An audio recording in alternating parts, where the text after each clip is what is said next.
bukan dengan dongeng yang halu hurafat dan ngomong yang nggak jelas dan nggak bisa dibuktikan. Ini saya bawa bukti kitabnya. Nah, kemudian kenapa mimpi saya yang terakhir soal Ba'alawi saya ceritakan? Karena memang itu perintah dari Rasulullah untuk diketahui seluruh bangsa Indonesia dari Sabang sampai Merauke. Kenapa hanya diketahui bangsa Indonesia? Karena saya warga negara Indonesia, bukan warga negara Yaman, bukan warga negara Irak, bukan warga negara Malaysia. Allah berfirman dalam Al-Quran, "A'udzubillahi minasyaitonirrajim, wa ma arsalna min rasulin illa bilisani qaumihi liyubayyina lahum." Quran surat Ibrahim. Utusan itu didatangkan dengan bahasa ibu, bahasa lokal. Karena saya orang Indonesia, saya akan menyampaikan pesan untuk bangsa Indonesia. Begitu, nggih. Saya mimpi ketemu Rasulullah lebih dari 20 kali.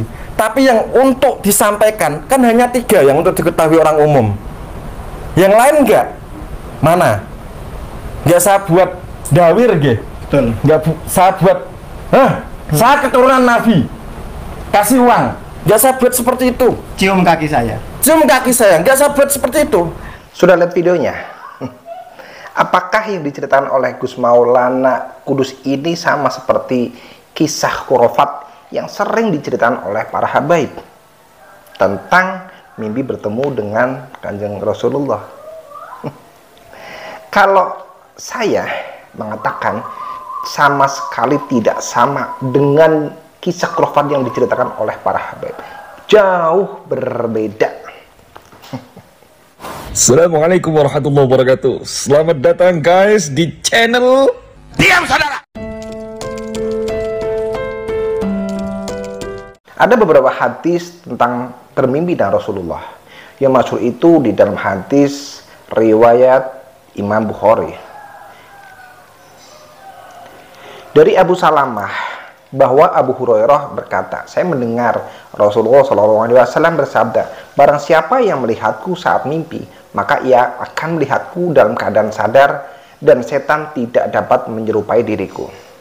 Dari Abu Salamah bahwa Abu Qatadah berkata, Rasulullah SAW bersabda, barang siapa yang melihatku saat mimpi, maka ia benar-benar melihat kebenaran. Ada juga dari Anas menyampaikan, Rasulullah SAW bersabda, barang siapa yang melihatku saat mimpi, maka ia akan melihatku dalam keadaan sadar dan setan tidak dapat menyerupai diriku. Mimpi seorang mukmin bagian dari 46 kenabian. Ada juga dari Abu Hurairah berkata, saya mendengar Rasulullah SAW bersabda, barang siapa yang melihatku saat mimpi, maka ia akan melihatku dalam keadaan sadar atau benar-benar seakan melihatku dalam keadaan sadar dan setan tidak dapat menyerupai diriku. Hadis riwayat Abu Daud. Nah, di sini bahwa mimpi itu, mimpi bertemu dengan Rasulullah itu adalah hak prerogatif dari Allah Subhanahu wa taala. Jadi itu benar-benar susah. Dan kebetulan Gus Maulana Kudus ini adalah pengamal Thariqah Sadiliyah. Dan di sana ada caranya, doa-doa khusus yang bisa menghantarkan kita di dalam mimpinya bertemu dengan Rasulullah. Tidak semua pengamal Thariqah Sadiliyah bisa bermimpi bertemu dengan Rasulullah. Tidak semuanya. Tetapi endingnya adalah tentang hak prerogatif dari Allah Subhanahu wa taala. Nah, di sini saya akan mengkelompokkan orang-orang yang mengomentari tentang mimpinya para habaib, mimpinya Gus Maulana Kudus. Yang pertama adalah orang yang percaya terhadap keduanya, percaya kepada cerita dari mimpinya para habaib, percaya kepada mimpinya Gus Maulana. Yang kedua adalah orang yang sama sekali tidak mempercayai keduanya, tidak percaya terhadap kisah-kisah khurafat atau mimpi dari para habib, dan tidak percaya terhadap mimpinya Gus Maulana Kudus. Yang ketiga, orang yang hanya percaya kepada Habib Balawi, mimpi-mimpi dari Habib Balawi, dan tidak percaya terhadap mimpinya Gus Maulana Kudus. Yang keempat adalah kelompok atau orang yang hanya percaya kepada mimpinya Gus Maulana Kudus, tetapi tidak percaya terhadap mimpi kurofatnya para habaib. Itu saya mengkelompokkan. Nah, kemudian apakah mimpi dari Gus Maulana Kudus ini sama dengan mimpinya para habaib? Mimpi-mimpi yang sering diceritakan oleh para habaib? Tidak. Ada banyak sekali perbedaannya. Di sini saya akan menceritakan tentang kisah-kisah mimpi yang dijadikan sebagai dasar penisbatan dari kelompok Balawi. Diceritakan dalam kitab Al-Ghurar bahwa sekelompok Balawi sedang berjalan menuju suatu tempat. Lalu bertemu dengan seorang laki-laki dari Dawan. Lalu keluarga Balawi bertanya tentang nasabnya. Lalu laki-laki itu berkata, aku semalam bermimpi bertemu Siti Fatimah Zahra. Lalu ia berkata, besok engkau akan bertemu dengan dua anakku. Itu di dalam kitab Al-Ghurar halaman 115. Nah, kemudian di dalam cerita ini, pengarang kitab Al-Ghurar itu seolah ingin menyatakan bahwa nasab Balawi itu sah karena telah diisbat oleh Siti Fatimah di dalam mimpi seseorang. Yang meneliti lagi, seorang yang bermimpi itu tidak disebutkan siapa namanya, KTP-nya, akunnya. Juga tidak disebutkan keluarga Balawi yang bertemu dengan itu siapa. Ada lagi nih, disebutkan dalam kitab Al-Ghurar bahwa ia menerima berita dari Syekh Abdullah bin Abdurrahman Fadl bil Hajj. Mungkin maksudnya adalah Syekh Abdullah bin Abdurrahman Bafadl, bahwa ia pernah bertemu dengan seorang Balawi. Lalu ia bersikap biasa-biasa saja ketika bersalaman. Ya mungkin tidak mencium tangan, tidak berpelukan. Lalu malamnya ia bermimpi bertemu Rasulullah dan memarahinya. Itu di kitab Al-Ghurar halaman 119 juga. Nah, kisah ini walau menyebut nama seorang yang terkenal, namun tidak dapat dikonfirmasi oleh apapun akan kebenaran dari kisah ini.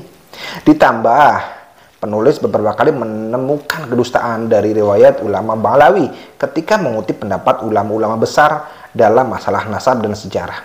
Kisah itu sekilas mirip tentang kisah ulama yang di Madura yang bersaksi bahwa di dalam mimpi Rasulullah memerintahkan dirinya untuk taat kepada Habib Rizik. Namun setelah dikonfirmasi ternyata saya nggak bermimpi kok. Saya nggak bermimpi seperti itu. Nah, di sini jelas perbedaannya antara kisah mimpi yang diceritakan oleh Gus Maulana Kudus itu dengan cerita-cerita khurafat dari kelompok Balawi.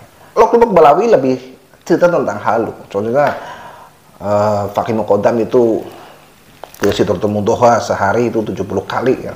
Jadi seolah-olah nggak ada waktu untuk udud dan ngopi, itu nggak ada. Sibuk. Tetapi yang diceritakan oleh Gus Maulana Kudus ini tidak hanya cerita. Gus Maulana Kudus ini bertemu Kanjeng Rasul itu sudah ada sekitar 20 kali. Dari mimpi pertama, kedua, ketiga, dan seterusnya itu beliau hanya disimak untuk dia sendiri, tidak pernah diflurkan. Tetapi ketika bermimpi tentang nasab Balawi, mau tidak mau, akhirnya dia menceritakan ke khalayak. Ya walaupun pada hakikatnya kalau mimpi bertemu Rasulullah itu bukan untuk dikonsumsi secara publik, karena pasti akan menimbulkan fitnah. Tetapi karena di dalam mimpinya, dia diperintahkan oleh Rasulullah untuk diceritakan biar muslim di Indonesia itu paham, sehingga beliau menceritakannya di dalam channel YouTube-nya Gus Fuad. Dan tidak hanya bercerita, tidak hanya bercerita seperti para habib-habib yang saya tadi malam bermimpi, tidak hanya begitu, tetapi beliau berani untuk bertanggung jawab, untuk bersumpah atas nama Allah, bersumpah di bawah Al-Quran. Itu seperti bersumpah pada saat bersaksi ya di dalam sebuah kasus, di dalam sebuah persidangan. Jadi segala resiko itu pasti akan dia terima apabila dia berkata bohong. Ya seperti itu. Makanya yang diceritakan oleh Gus Maulana Kudus ini sangat berbeda dengan cerita dari para habaib. Iya, bukan hanya omong kosong belaka. Kalau Gus Maulana Kudus ini hanya sekedar cerita, ya pasti beliau ini hanya cerita saja di dalam konten YouTube-nya Gus Fuad. Saya semalam bertemu dengan Rasulullah supaya menanyakan begini. Pasti akan sebatas itu. Tetapi beliau ini berani bersumpah atas nama Allah Subhanahu wa taala, atas nama Rasulullah di bawah Al-Qur'an. Iya, kalau mubahalah itu di luar dari konteks ini. Tetapi untuk bersumpah tentang mimpinya, beliau tidak bisa disamakan dengan cerita-cerita khurafat dari para Habib Balawi. Jadi itu perbedaannya.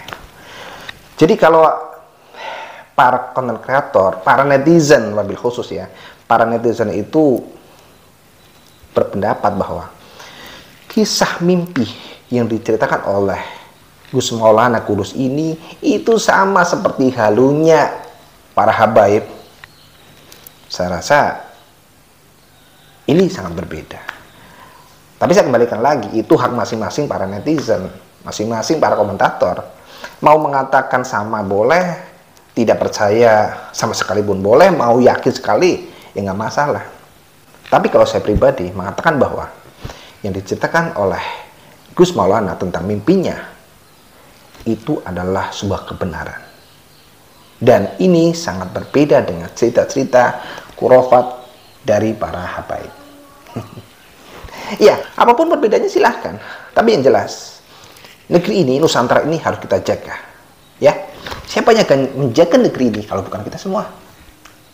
Mari kita jaga negeri ini dari tangan-tangan orang jahat, dari para pencuri makam dan dari para pencuri nasab.